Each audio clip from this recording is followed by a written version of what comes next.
and consider just how quickly Democrats are turning Colorado into a progressive state right now. Now, some of you love this, some of you hate it. Either way, it's just a fact. With full control of state government, the Democrats' red flag gun control bill is halfway to the finish line. Their sweeping oil and gas regulations seem pretty certain to pass. And now Democrats are asking for a portion of your paycheck, everyone's paycheck, in order to fund statewide paid family leave. Here's politics guy Marshall Zellinger. We gave a quick primer on paid family leave last night on Next. Paid time off for the birth of a child or caring for a seriously ill family member. You'd be eligible for no more than $1,000 a week, but someone making minimum wage would expect less than $400 a week. Employers and employees would split the cost, a percentage of your salary. So for those making $50,000, you'd pay $160 a year, and so would your employer. Since you're paying more on your income, sounds like a tax, right? Fees are designed to be a benefit to those that pay into the system. That's right. In Colorado, we call some of these ideas fees. And the Colorado Supreme Court seems to be okay with it. Last May, in a 2-to-1 decision, the state Supreme Court determined that Aspen charging a 20-cent fee on paper bags is not a tax. A charge is not a tax if the primary purpose of a charge is to defray the reasonable direct and indirect costs of providing a service or regulating an activity, because such a charge does not raise revenue for the general expense of government. It doesn't go to the General Assembly for us to pick apart and use on our pet projects. This can only be used for the benefit of the people paying the fee. A semantic argument is never as important as how it functions, and ultimately it's going to function like a tax. As you would expect, Republicans are against what they consider a tax disguised as a fee. Well, you could always opt out and take advantage of a different fee. That's via unemployment. Senate Republicans listed more concerns in a 16-tweet thread, like pointing out people here illegally will be eligible. Though Senate sponsor Faith Winter tells me employers are supposed to check a person's status before hiring them. This program would benefit anyone already on a payroll. You know, we talked earlier in the week about fast-tracking legislation, and I asked Senator Winter about that. She tells me 8 different meetings covering 12 hours since December, Kyle, and apparently this was supposed to be introduced last month. They delayed it to have some more of these stakeholder meetings with businesses that probably aren't going to be too happy in the end anyways. They're asking for more money. When we talk about how much this is going to cost people and we give them the numbers, those are just the numbers for what, the first 2 years of the program. Right. Then it can start to fluctuate. Yeah, because the bill says the fund that everybody can tap into has to be at a certain level based on the year before. So if they need more money, that percentage could go up that you're asked to get out of your paycheck. Yeah. If that fund is well established and no one's tapping into it, maybe it comes down. And other states have done this, and they've figured out this window where we're probably in the right spot where it's not going to fluctuate. They think they've nailed the tax rate. The fee rate. The fee rate. I gotta get this right. I gotta get the fee rate. Don't call it a tax. All right. Thank you, Marshall.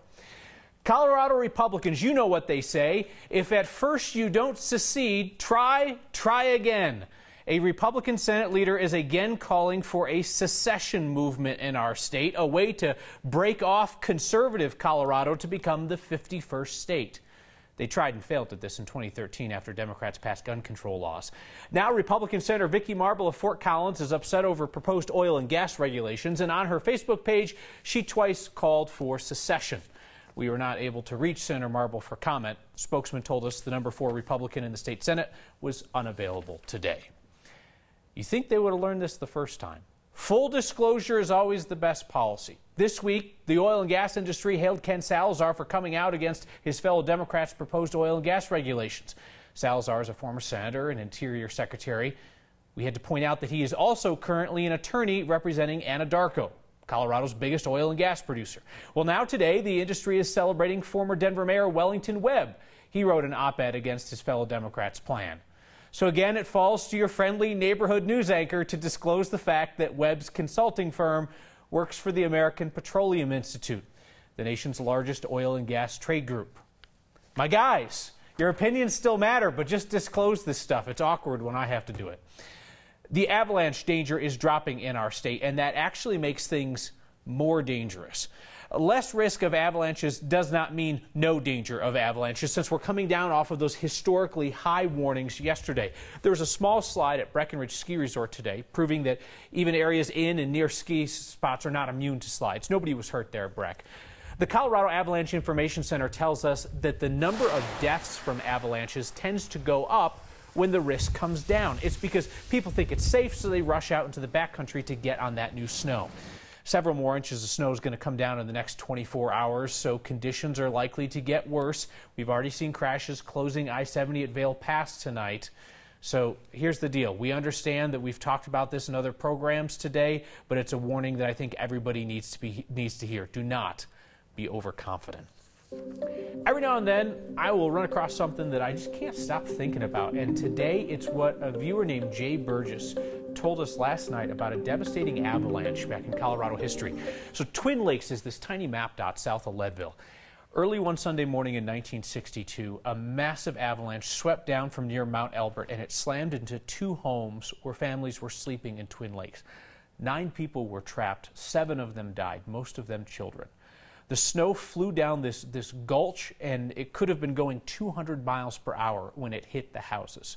And because topography really doesn't change all that much over time, that same spot, Gordon Gulch in Twin Lakes, could see another catastrophic slide today. One thing that struck me in those newspaper articles, there was a dog that survived the avalanche and soon after delivered a litter of puppies. 7 puppies. 1 for each person lost. Locals called it the miracle of Mount Elbert. Back in 1962, they auctioned off those puppies to raise money for the survivors. Colorado's former governor, now running for president, seems to be doing a Hickenlooper on capitalism. If you know anything about former Governor John Hickenlooper, you probably know that he got to be a pretty wealthy guy through capitalism, breweries, restaurant business. But capitalism is now a dirty word, apparently, in the Democratic presidential primary. Look how hard this very successful multimillionaire tries to avoid saying capitalism on MSNBC this morning. Would you call yourself a proud capitalist? Oh, I don't know. You know, again, the labels, I'm not sure any of them fit. Let me ask you just, I'll break it down even more. Do you consider yourself a capitalist? Well, again, the labels, you know, I'm a small business person, so that part of the system that you would call capitalist, I get it. I understand it. We worked 70, 80, 90 hours a week to build the business, and we worked with the other business owners in Lower Down to help them build their business. Is that capitalism? I guess. I mean, sure. So in that sense of building community, that's one way to do it, one aspect of it. It's not all that it is. Do you consider yourself a capitalist, and does capitalism work? Well, I think I don't look at myself with a label. And I certainly think that small business is part of the solution. Last night, Hickenlooper hollered his first official campaign speech in Denver. Doing so, he successfully drowned out the anti-fracking protesters that were there, and then Hick headed for Iowa. He's campaigning at a brewery tonight, which is what I plan to be doing tomorrow. On International Women's Day today, we wanted to share the story of a young Sudanese woman living in Denver. Tanya Saleh witnessed her home country of Sudan on the verge of an uprising. She had gone home for fun. She came back to the States with fresh perspective. She's now working to share it with others through social media. My name is Tanya Zainab Saleh, and I live in Denver, Colorado. So I kind of live this duality. Born in the U.S. and then raised here. I have a Sudanese passport and an American passport. So I went to Sudan Christmas Day. Actually, we flew out, and I was there for my cousin's wedding. Weddings last a week long. It's a marathon. It's so much fun. Like, everyone really lets go, and they just get down.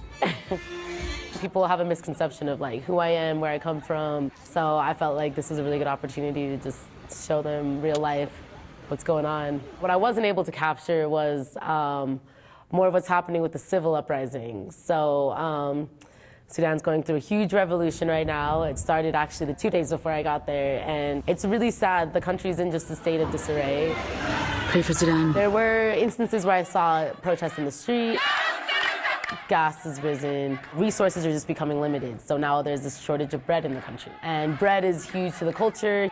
If you pulled your phone out, they would stop you, confiscate it, send you to jail, because they don't want anyone knowing about the oppression and how they're mistreating their people. The day we left, actually, the whole city was protesting. I never felt scared necessarily. I felt more empowered to keep fighting and keep wanting to do something. Because I'm a singer and a musician, I decided to do a song about freedom. It was a really, really quick shoot. Like, you know, we had to get it done within minutes because we're out there with cameras and people were scared of getting caught. People are crying for help every day and no one can hear it. So I think being a voice and then also having a platform where people can visually see what's going on is necessary. So now the protesters, they've tear gassed. Instagram has been really an amazing channel for this, which is wild. This is the outline of Sudan. I'm just calling out for anyone to send me anything they have. And the purpose is just to keep raising awareness because I realize a lot of my followers in the States have no idea what's going on. What I want to accomplish with all of this is really just a call to action for anyone that has some political power or any humanitarian power to help my people in Sudan. They just want freedom, justice, and peace. We all want that for Sudan.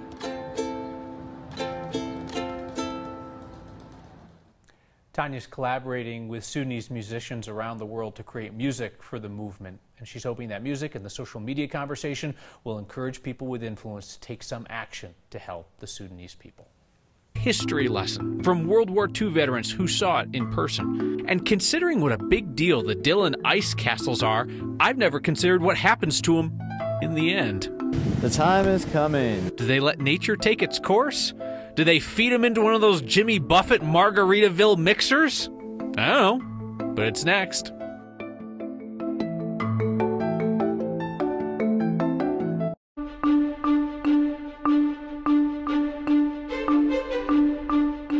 Windy, warmer weather to end the week, and the high country bracing for another round of heavy snow and wind. And so the avalanche danger, it continues extreme right into the upcoming weekend. The warning may be extended out. Denver, after a quiet day, a little rain and snow coming in tonight.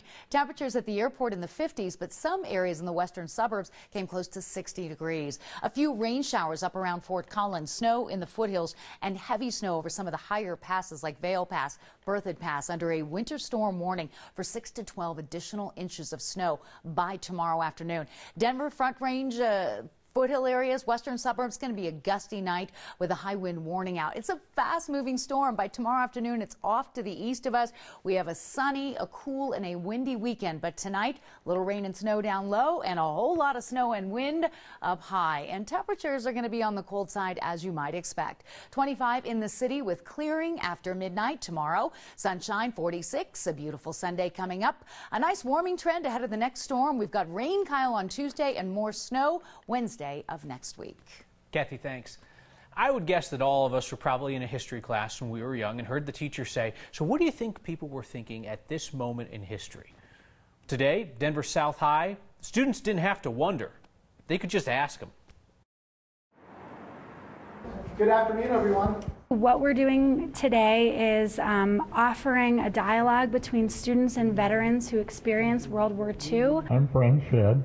I served in the Navy in World War II in the Pacific Theater. Students have the opportunity to hear firsthand accounts of what it was like for veterans during the war and their reflections afterwards. We had a South graduate who graduated in the class of 1943. On December the 8th, 1941, I sat in a classroom just across the hallway. These were students like them who happened to live during, World War II and were called to action. War is not a very dramatic thing. It's terrible. I have a lot of respect for people who have served in the military. So there's definitely, I feel like, more of like an aura, or like there's something like around people, I feel like, who have served. I just think it was a very I think the only word is valuable. It's just a very valuable experience. But I just think it's really important that everybody in that room, understands where they're coming from and understands what they went through. It's really the dream to have what we call living history, for students to get beyond, a history.com website or their textbook and see somebody who experienced it. Thank you for coming. My pleasure. The 7th year that World War II vets have offered living history at South High through the lens of our photojournalist, Manny Sotelo. We're open today and we're open tomorrow, and that's all she wrote. So what happens to the Dillon ice castles after closing day? The King of the Ice explains how the castles fall. And women run the world. And your good news. Next.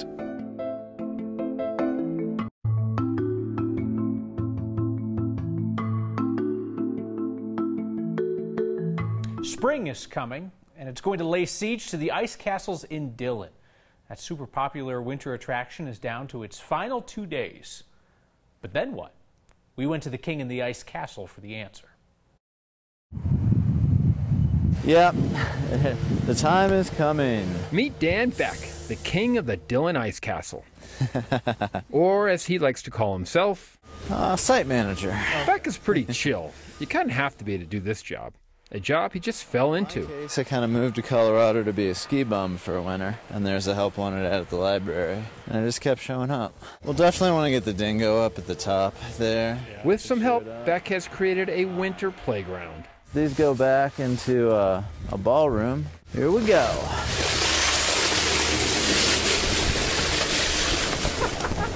But as the season goes on, Beck knows the sun wins out. There is always some sadness and bittersweet feeling. At the same time, it's been a lot of hard work. Some of us are really looking forward to getting out to the desert, enjoying some sun. So after all that playtime, they will have to clean up 10,000 tons of ice. We'll be using some big excavators, knocking it down, creating some ice roads. We'll be using front-end loaders and dump trucks to move the ice from here to a place where it can take a little bit longer to melt. They hope to have this all gone in 2 weeks so the town can have its park and ball fields ready for spring. We're open today and we're open tomorrow, and that's all she wrote. For Next, I'm Tom Cole. The Demise of the Dillon Ice Castles by our own Tom Cole. When we return, a message for women by the women who work here. It's a twist on your good news and your feedback. Next.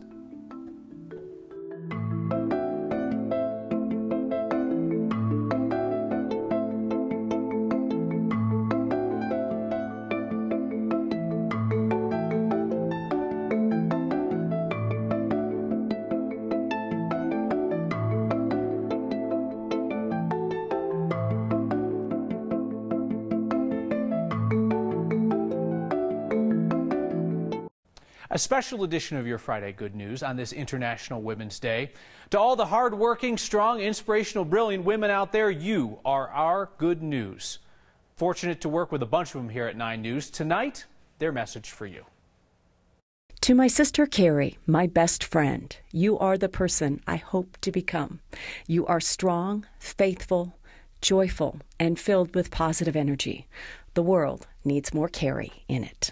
To all the women who walk alongside me, friends, sisters, leaders, helpers, caregivers, we support and hold each other up along the trail. We are stronger together. To the young girls who will someday take over the world, I believe in you and can't wait to see where this life takes you. Danielle Grant has the coolest handwriting in the world. And a note from our Anusha Roy. You know, she's working the morning shifts nowadays. She wrote that she hopes to be a great role model for her niece to inspire her. I would say she is doing just that. We finish with your feedback. Rose Brainerd says, Kyle, thank you for telling us about the oil company connections of those who are trying to convince us that regulations are bad. And here's the thing, Rose.